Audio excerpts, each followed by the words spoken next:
नमस्कार दोस्तों, BK education में आपका स्वागत है। तो आज हम आपके लिए लेकर आए हैं कंस्ट्रक्शन मटेरियल, जिसमें हम पिछली 4 क्लास करा चुके हैं। वहाँ पे आपका ये 4 क्लास में जो हम कराए हैं उसमें आपका जो है फर्स्ट चैप्टर जो है स्टोन वो कंप्लीट हो चुका है अच्छी तरह से।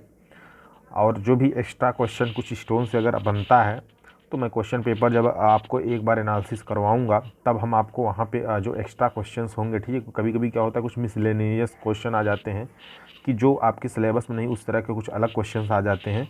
तो हम उसको जो है, जब हम आपका क्वेश्चन पेपर एक बार सॉल्व करवाएंगे, सारे टॉपिक्स कंप्लीट हो जाएं, तब हम आपको क्वेश्चंस जब करवाएंगे तब हम आपको जो है उसका जो आंसर होगा या जो उसका सॉल्यूशन होगा उसको हम आपको उस समय बता देंगे स्टोन का। और जो अभी तक आपको पीडीएफ जितनी आपको मिल चुकी है, अब अगर ये चैप्टर कंप्लीट होगा उसकी भी पीडीएफ हम दे देंगे। अभी जो है आपका जो है पीडीएफ अपलोड हो चुका है, जो हम बताए थे आपको कि कल आप पढ़ाए थे आपका यूजेज ऑफ स्टोन वगैरह का, उसका भी पीडीएफ अपलोड हो चुका है। तो चलिए स्टार्ट करते हैं। इसमें जो है आप देखिए ब्रिक एंड इसमें जो है टाइल है, ये चैप्टर नंबर 2। इसमें हम पहले ब्रिक को कंप्लीट करेंगे, ठीक है। ब्रिक को कंप्लीट करने के बाद फिर उसके बाद फिर हम लोग जो है टाइल्स पे आएंगे, ठीक है। तो पहले हम ब्रिक को कंप्लीट करेंगे, उसके बाद फिर हम टाइल्स पे आएंगे। इसमें हम देखेंगे फर्स्ट इंट्रोडक्शन पार्ट, और इसमें जो है इंट्रोडक्शन देखने के बाद उसके बाद तब फिर इसके जो कंस्टिट्यूएंट वगैरह हैं वो देखेंगे। तो ये क्लास आपकी मंडे टू सैटरडे शाम 5 बजे स्टार्ट हो जाती है। तो जो लोग अगर ऑफलाइन देख रहे होंगे तो उनसे मैं बता दूं, आप लोग लाइव आइए, जिससे वो आप लोग क्वेश्चन वगैरह पुटअप कर सकें अच्छे से। तो ठीक है, तो चलिए, आपको ये क्लास दोनों हिंदी इंग्लिश में रहने वाली है। और भी आपकी क्लासेस जल्द ही स्टार्ट हो जाएंगी, क्योंकि अभी कुछ फैकल्टीज़ जो आपके केमिस्ट्री और फिजिक्स और मैथ की फैकल्टीज़ हैं वो अभी अवेलेबल नहीं है, ठीक है। वो बातचीत हो गई उनसे हमसे, और जो है वो जल्द ही 3-4 दिन में क्लास स्टार्ट करेंगे। तो आप लोग वेट करिए, और आप लोग जो सिविल वाले हैं वो कंस्ट्रक्शन मटेरियल पढ़ते रहें और नोट्स बनाते रहें। चलिए देखते हैं ब्रिक, ठीक है। तो ब्रिक देखते हैं, आपको ब्रिक देखते हैं। ये ब्रिक जो है क्ले ब्रिक के बारे में हम बताएंगे आपको, क्योंकि ब्रिक कई तरह की भी बनती है, ठीक है, अलग अलग मटेरियल से बनता है। तो हम पहले जानते हैं कि ब्रिक जो है किस कौन कौन से मटेरियल से बनता है। तो ये देखिए, एक तो क्ले ब्रिक होता है जो मिट्टी से बनता है, ठीक है, जो मिट्टी से बनता है वो क्ले ब्रिक होता है। और एक जो है आप देखेंगे कि तो फ्लाई ऐश ब्रिक होता है, कंक्रीट टाइप का दिखता है आपको, उसमें फ्लाई ऐश वगैरह मिला के बनाते हैं। तो हम यहाँ पे ब्रिक जो बात करेंगे वो क्ले ब्रिक की ही बात करेंगे, ठीक है। जितनी बार हम ब्रिक का आप नाम लेंगे तो आप समझिए कि क्ले ब्रिक की बात हो रही, जो आपके घरों में यूज होता है, तमाम आप देखेंगे भट्टे वगैरह पे बनते रहते हैं। तो वो सारी ब्रिकें आप हमेशा जनरली देखते रहते हैं। तो हम इसमें देखते हैं ब्रिक। तो ब्रिक जो है ईंट इसको बोलते हैं, ठीक है, ब्रिक को। तो आप ईंट वगैरह घर पे भी देखते रहते हैं अक्सर। तो ये देखिए, साधारणतः ईंट मिट्टी से तैयार की जाती है। तो ईंट जो है मिट्टी से तैयार किया जाता है। सभी प्रकार की मिट्टी से ईंट बनाना संभव नहीं है। मैंने जब पिछला आपको स्टोन पढ़ा रहा था तो वहाँ पे थोड़ा सा ब्रिक का चर्चा हुआ था, ठीक है। तो मैंने वहाँ पे बताया था कि आपको कि जो है सभी प्रकार के जो सॉइल होते हैं उससे ब्रिक नहीं बनाया जा सकता है, इसलिए कि सारे जो कंस्टिट्यूएंट होते हैं कोई ज़रूरी नहीं है कि हर सॉइल में वो अवेलेबल हो, सभी सॉइलों में अवेलेबल हो। तो इस तरह से जो है वही सॉइल हम चूज़ करेंगे जिसमें जो जितनी इसकी कंस्टिट्यूएंट की आवश्यकता पड़ती है, ठीक है, वही हम जो है सॉइल यूज करेंगे। अब इसमें देखते हैं कि ईंट बनाने के लिए एक विशेष प्रकार की मृदा की आवश्यकता होती है, जिसमें जो है BIS 2117 से 1991 के अनुसार कुछ विशेष संघटक निश्चित मात्रा में उपस्थित होते हैं। संघटक मीन्स कंस्टिट्यूएंट अगर देखें, ठीक है, क्या होगा ये कंस्टिट्यूएंट,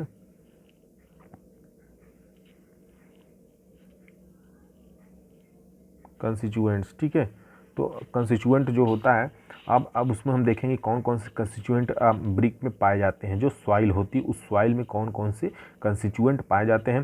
तो हम देखेंगे कि ये कोड जो होता है, ये कोड हमेशा याद करिए। कभी कभी क्या होता है, SSC JEE वगैरह एग्जाम्स में और अदर्स एग्जाम में पूछ लेता है कि जो है ब्रिक का जो आप कोड है उसको बताइए। तो आपको क्या बताना है, BIS, ठीक है, BIS 2117-1991, ठीक है। तो आप लोग इसको बता सकते हैं। BIS means bureau of Indian standard, ठीक है, ब्यूरो ऑफ इंडियन स्टैंडर्ड। तो ये आपको आप देखिए इसमें जो है जो कंस्टिट्यूएंट होता है मेन कंस्टिट्यूएंट की अभी हम बात करेंगे, ठीक है।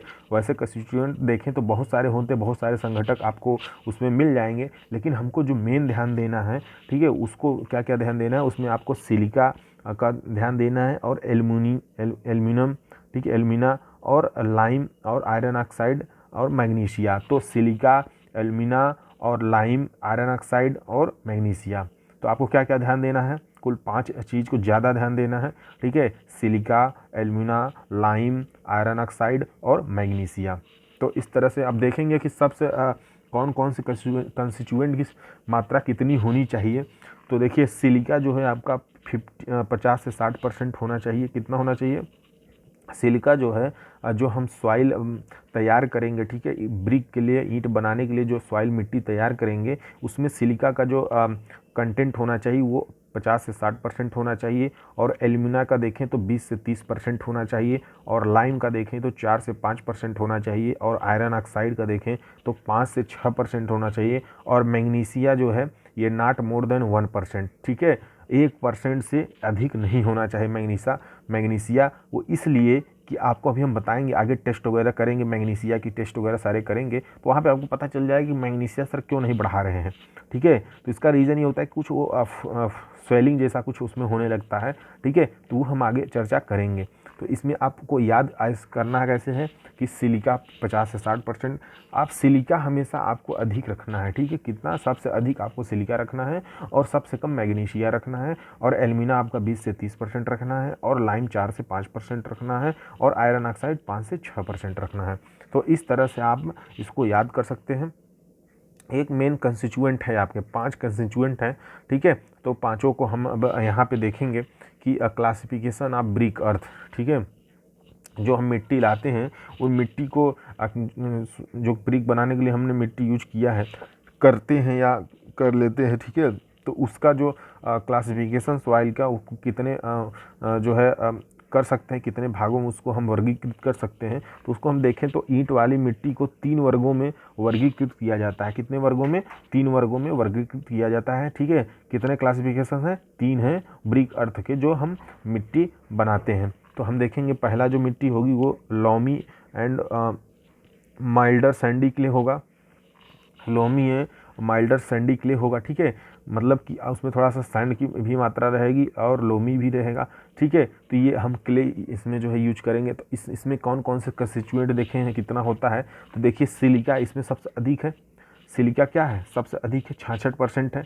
और इसमें जो है एल्यूमिना देखेंगे तो 27% है, ठीक है। आप यहाँ पे आप ऊपर देखिए एल्यूमिना यहाँ पे 20 से 30 रखना है, तो इस वाली सॉइल में कितना था? 27% है। और सिलिका आपको जो है 50 से 60 रखना है, तो इसमें 66 है। तो थोड़ा बहुत अगर कम ज़्यादा हो जाता है तो वो चल जाता है, उससे कोई उतना इशू नहीं होता है, ठीक है।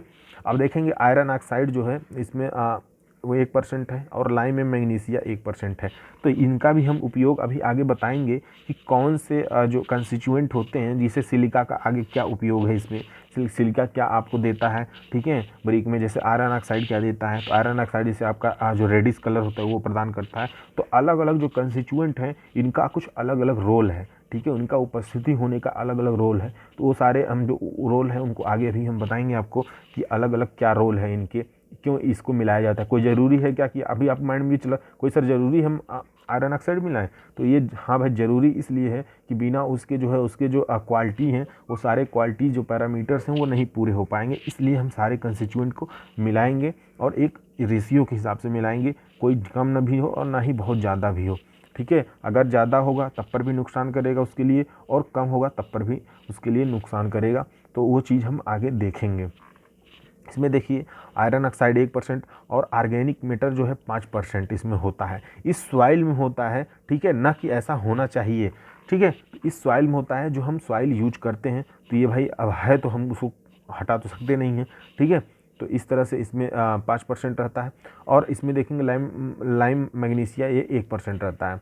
अब ये देखिए मार्ल या चालकी या कैल्केरियस क्ले, तो ये हम देखेंगे मार्क या चालकी या कैल्केरियस के ये कौन से क्ले होता है, ये सही देखिए तो जो इसमें लाइम की मात्रा अधिक रहती है, ठीक है, जो सैंड स्टोन होता है, ठीक है, सैंड स्टोन जो होता है उस टाइप का ये सॉइल है।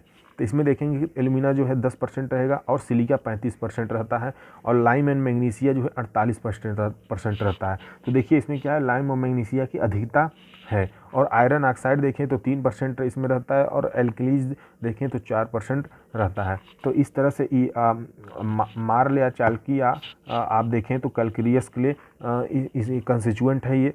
अब तीसरा जो सॉइल होता है उसको हम देख लेते हैं कि तीसरा जो सॉइल है उसमें कितना परसेंटेज क्या होता है। तो देखिए प्लास्टिक जो स्ट्रॉन्ग या प्योर क्ले होता है, ठीक है, प्लास्टिक या स्ट्रॉन्ग या प्योर क्ले अगर कहें, प्योर क्ले मतलब कि एकदम अच्छी क्वालिटी का जो क्ले रहेगा उसमें देखिए एल्यूमिना की परसेंटेज 34% रहेगा, ठीक है, एल्यूमिना का जो परसेंटेज है वो 34% रहेगा। और सिलिका अगर देखें, सिलिका कितना रहेगा, अब 50% रहेगा। सिलिका कितना रहेगा, 50% रहेगा। और लाइम मैग्नीशिया अगर देखें तो 6% रहेगा, और आयरन ऑक्साइड 8% रहेगा। ऑर्गेनिक मैटर जो है 2% रहेगा। ऑर्गेनिक मैटर आप मतलब समझ रहे हैं, ऑर्गेनिक मैटर मतलब ये होता है ऑर्गेनिक मैटर कि जैसे पत्ती है, कुछ खरपतवार है, तो वो सारी चीज़ें उसमें मिक्स रहती हैं। अब हम उसको एक एक चीज़ को बैठ के तो बीनेंगे नहीं, ठीक है, तो वो जाहिर सी बात है उसमें अवेलेबल रहेगा ही, हम उसको यूज करना पड़ेगा। तो ये सारी क्या है, ऑर्गेनिक मैटर है, ठीक है। तो अभी हम देखते हैं कि इन सब का क्या रोल है, ठीक है, इन सब का क्या रोल है, तो उन सबको हम समझते हैं कि क्या क्या रोल है इनका।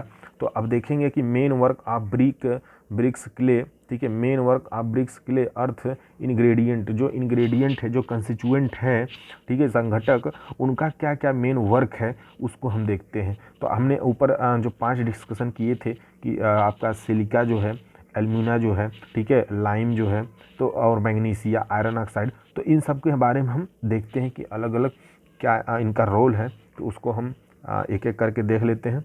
तो सिलिका अगर हम देखें, सिलिका देखें तो 50 से 60% आपका सिलिका रहता है। कितना रहता है, सिलिका 50 से 60% रहता है। यह ईंट की मिट्टी का एक प्रमुख संघटक है। तो हम बता दें आपको, सिलिका सबसे अधिक इसमें पाया रहता है 50 से 60%, इसलिए एक ये मेन कंस्टिट्यूएंट है या मेन इंग्रेडिएंट है, ठीक है। 50 से 60% ये रहता है सिलिका। और आप देखिए कभी कभी क्वेश्चन जब पूछेगा आपसे एसएससी जेईई वगैरह में, तो वहाँ पे पूछ लेगा कि आपका जो है सिलिका दे देगा 50% दे देगा, 56% दे देगा, तो आपको वहाँ पे एक इसमें रेंज दे रखा है 50 से 60%, उसके बीच लाई कर रहा है, उससे 1% कम भी ज़्यादा भी रहेगा तब पर भी आंसर वो सही हो जाएगा आपका। सिलिका के कण कठोर व सामर्थ्यवान होते हैं, तो ये काफ़ी हार्ड रहता है, ठीक है, जो सिलिका होता है ये काफ़ी हार्ड रहता है और काफ़ी स्ट्रेंथफुल रहता है। और उच्च ताप पर सिलिका के कण पिघल जाते हैं और एल्यूमिना तथा अन्य कणों को आपस में बांधकर एक पिंड बनाते हैं। तो अगर ये ज़्यादा इसमें जो है, जब इसको हम ब्रिक को हीट करते हैं, ठीक है, ब्रिक को गर्म करते हैं, वो भी हम बताएंगे कितने टेम्परेचर पर गर्म करते हैं आगे अभी, ठीक है। तो अब देखें जब ब्रिक को गर्म करेंगे तो क्या होगा, वो सिलिका पिघलेगा, और जब पिघलेगा तो उसमें एल्यूमिना वगैरह रहेगा और अन्य पार्टिकल्स रहेंगे, ठीक है, सॉइल के, उन सबको मिला के एक ये बाइंडिंग का काम करता है, एक स्ट्रेंथ दे देता है। सिलिका क्या करेगा, स्ट्रेंथ दे देगा, एक मजबूती प्रदान करेगा उस पिघल कर सिलिका।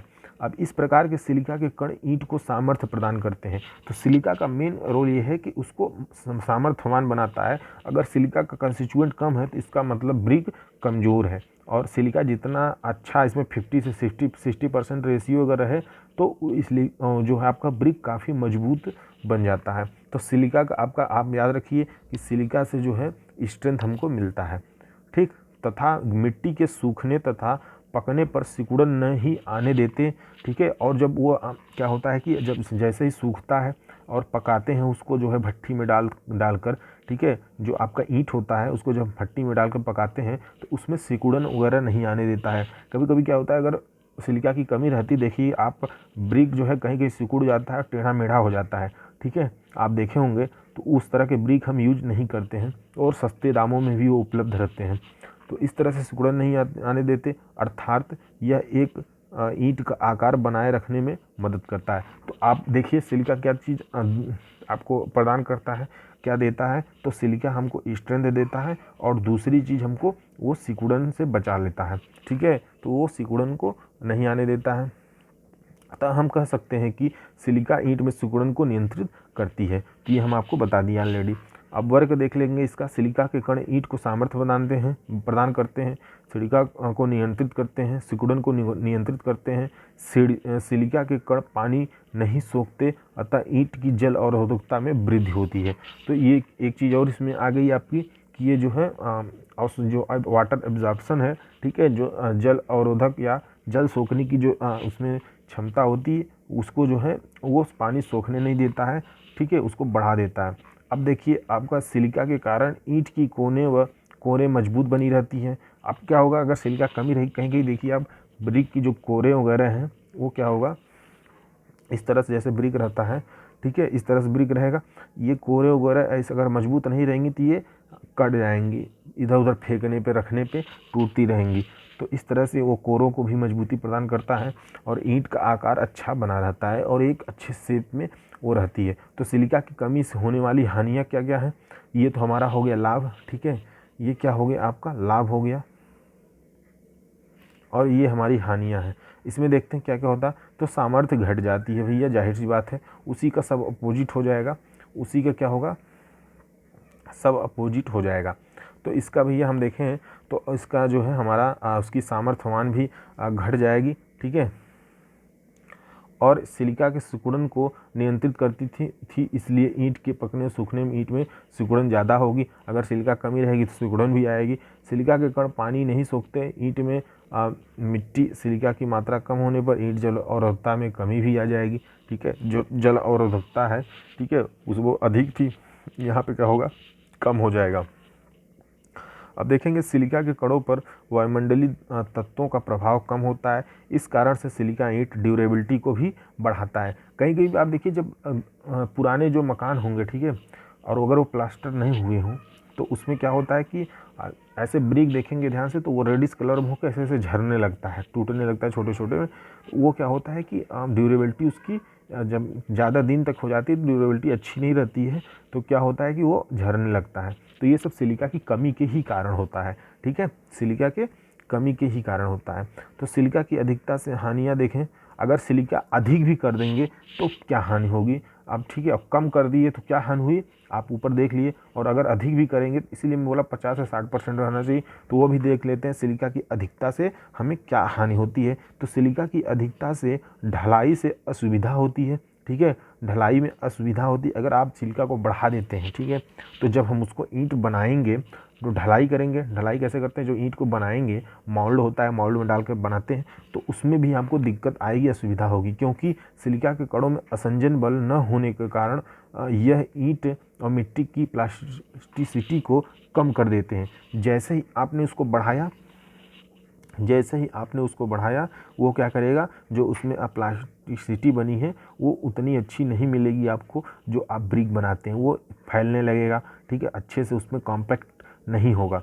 ईंट मिट्टी में सिलिका की अधिकतम के कारण भंगुरता या ब्रिटलनेस का गुण और बढ़ जाता है। तो मैंने ब्रिटलनेस बताया था कि जैसे कंक्रीट उसको मारिए तो बिखर जाएगा, तो इस तरह से उसमें ये फिनोमिना आने लगता है, ठीक है। तो आपका ब्रिटलनेस, इसीलिए मैंने आपको ब्रिटलनेस भी बता रखा है, ठीक है, जिसके कारण ईंट थोड़ी सी ऊंचाई से गिरने या झटका खाने से टूट जाता है, ठीक है। तो वो क्या होगा, जैसे ही आप फेंकेंगे अगर सिलिका अधिक हो जाएगी तो क्या होगा, वो भंगुर टाइप का टूटने लगेगा। तो वही ब्रिटलनेस आपका होता है, जो भंगुर टाइप का टूटने लगता है, ठीक है, छितरा जाता है। तो आई होप कि आप सबको सिलिका का जो रोल है मेन, वो रोल आपको समझ में आ चुका होगा, ठीक है। तो रोल आप सबको समझ में आ चुका होगा। तो चलिए हम देखते हैं आगे, ठीक। एल्यूमिना देख लेते हैं, तो हम कंस्टिट्यूएंट देख लेंगे आज, ठीक है, सारे कंस्टिट्यूएंट देख लेंगे, और उसके बाद फिर हम आपको कल स्टार्ट करेंगे जो है इसका जो मैन्युफैक्चरिंग प्रोसेस है। तो इसमें देखते हैं एल्यूमिना में कितना होना चाहिए। तो एल्यूमिना भैया 20 से 30% होना चाहिए। कितना होना चाहिए, 20 से 30% होना चाहिए। यह ईंट की मिट्टी को प्लास्टिसिटी या सुघटता प्रदान करती है। तो ये जो है आपका जो एल्यूमिना होता है वो प्लास्टिसिटी प्रदान करता है, ठीक है। क्या होता है, सुघटता मीन्स प्लास्टिसिटी। देखें तो जब आप मिलाएंगे उसको कॉम्पैक्ट अच्छे से हो जाएगा, तो जिस शेप में देना चाहेंगे वो शेप बन जाता है, ठीक है। जो शेप में आप ढलाई करना चाहेंगे उस शेप में वो ढलाई हो जाएगी, तो जिससे ढलाई में आसानी होती है। इसके अतिरिक्त एल्यूमिना एक बंधक पदार्थ है, ठीक है, एक बाइंडिंग का काम करता है।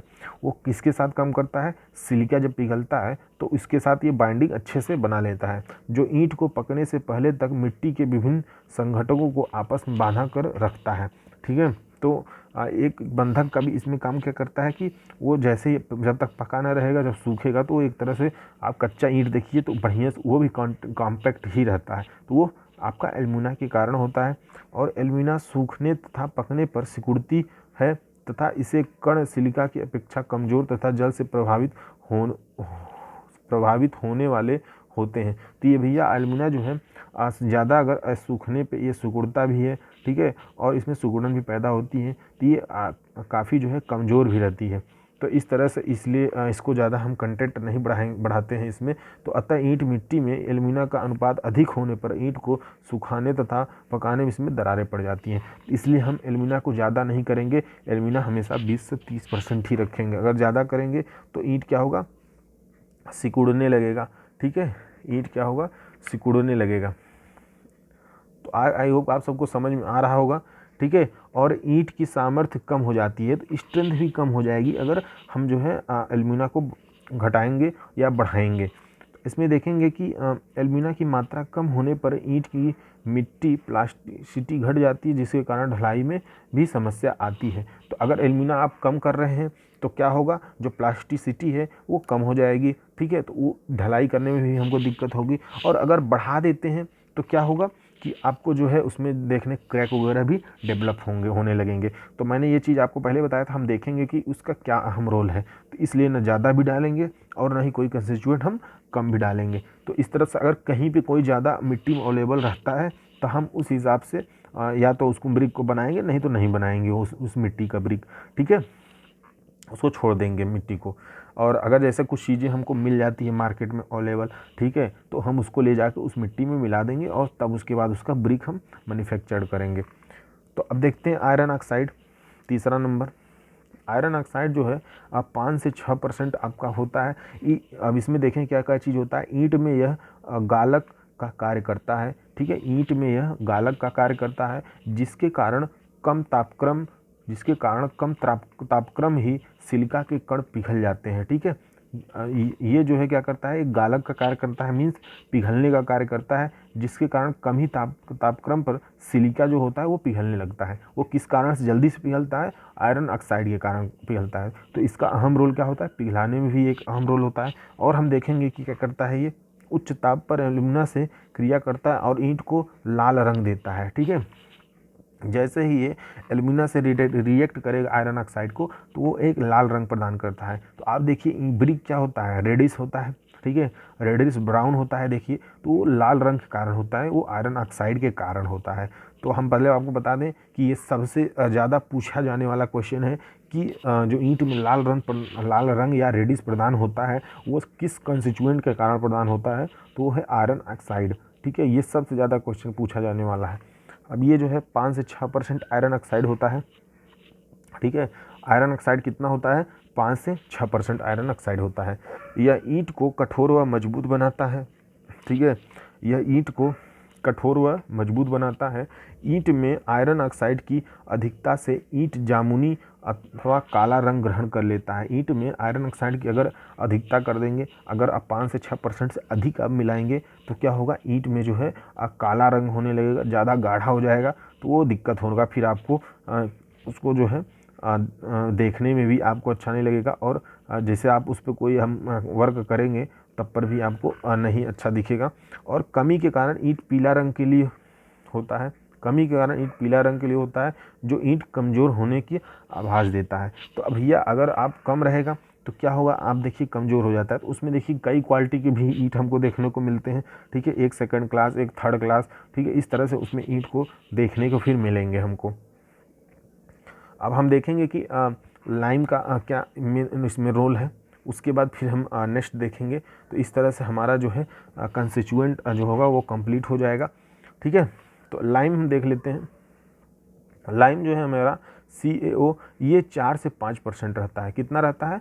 4 से 5% रहता है। ठीक है, यह भी फ्लक्स का कार्य करता है। यह भी क्या करता है? फ्लक्स कार्य करता है, मीन्स उसको जमाने का कार्य करता है। उच्च तापक्रम पर सिलिका से क्रिया करके, ठीक है, उच्च तापक्रम पर सिलिका से क्रिया करके C3S का निर्माण करता है, ठीक है, C3S का निर्माण करता है, जो कि एक कठोर पदार्थ है। C3S means try calcium silicate, ठीक है, क्या होगा, ट्राई कैल्शियम सिलिकेट, ये C3S होता है। और C3S सबसे जल्दी स्ट्रेंथ देता है। जब हम अभी सीमेंट चैप्टर पढ़ेंगे तो वहाँ पे हम देखेंगे C3S क्या चीज़ होता है और CTS क्या चीज़ होता है, क्योंकि ये जो है आपका सीमेंट में पाया जाता है। तो ये क्या करेगा, जो लाइम मिलाएंगे तो ये लाइम जो है उच्च तापक्रम पर सिलिका से क्रिया करके C3S बना लेता है, ठीक है, और इसका जो है निर्माण करता है, जो कि कठोर पदार्थ है और ये काफ़ी स्ट्रेंथ भी देता है। लाइम ईंट में सूखने व पकने पर सिकुड़न की प्रवृत्ति कम करता है, ठीक है। तो लाइम हम इसलिए इसमें मिलाते हैं कि जैसे ईंट सूखेगा और पकेगा तो जो सिकुड़न वगैरह की प्रवृत्ति आएगी वो कम करेगा, उसको सिकुड़ने नहीं देगा। अब देख लेते हैं कि लाइम की अधिकता होने पर यह सिलिका के कणों को बहुत कम तापक्रम पर, ठीक है, बहुत कम तापक्रम पर ही पिघला देता है, जिससे भट्ठे के ताप पर जो है ईंट आकार जो है ईंट आकार का हो जाता है। यह ईंट ओवन बर्न हो जाती है, ठीक है। ईंट का आकार जो है ये देखें तो चेंज हो जाता है या बदल जाता है, ठीक है, ये चेंज हो जाता है, यहाँ पर होगा चेंज या बदल जाता है। तो भैया अगर उसमें लाइम अधिक हम मिला देंगे तो क्या होगा, सिलिका के जो कण हैं वो बहुत कम तापक्रम भी पिघल जाएंगे, ठीक है, और जल्दी जैसे पिघलेंगे वैसे भट्ठे पर जो है उस ताप पर ईंट का आकार बदल जाएगा, ठीक है, ईंट का आकार बदल जाएगा, ओवर बर्न्ट हो जाएगा।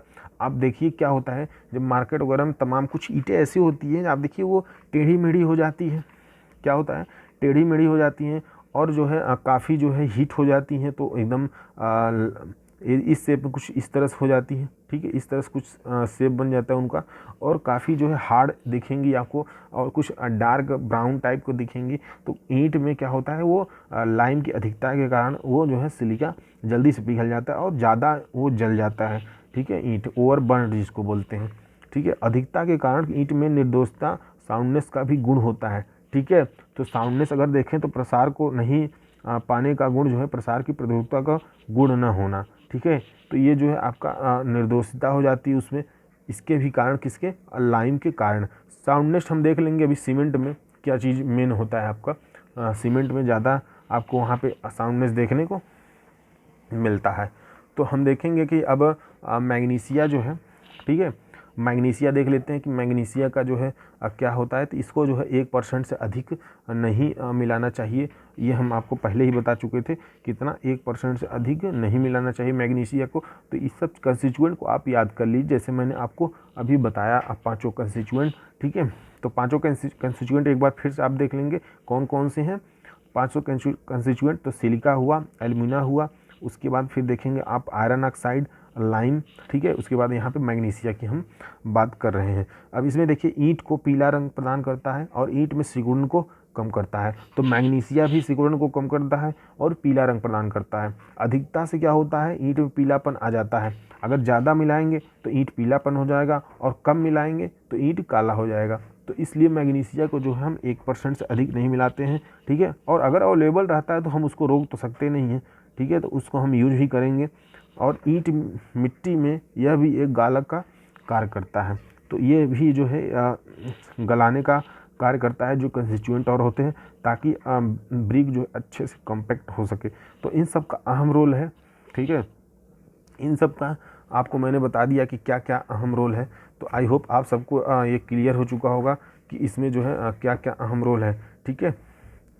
तो आपका जो है यहाँ तक हमने कंप्लीट किया अभी तक कि ब्रिक में जो कंस्टिट्यूएंट होते हैं वो सारे कंस्टिट्यूएंट को हम देख लिए, ठीक है। अब हम आगे जो है कल के जो सेशन होंगे उसमें देखेंगे कि हार्मफुल इंग्रेडिएंट क्या क्या होंगे, ठीक है, कौन कौन से ऐसे इंग्रेडिएंट उसमें हैं जो हमको नुकसान पहुंचाते हैं, उनको नहीं होने चाहिए लेकिन हम उपस्थित रहते हैं और हम ब्रिक को नुकसान पहुंचा देते हैं। तो वो सारी चीज़ें देखेंगे और कल हम मैन्युफैक्चरिंग ऑफ ब्रिक भी देखेंगे।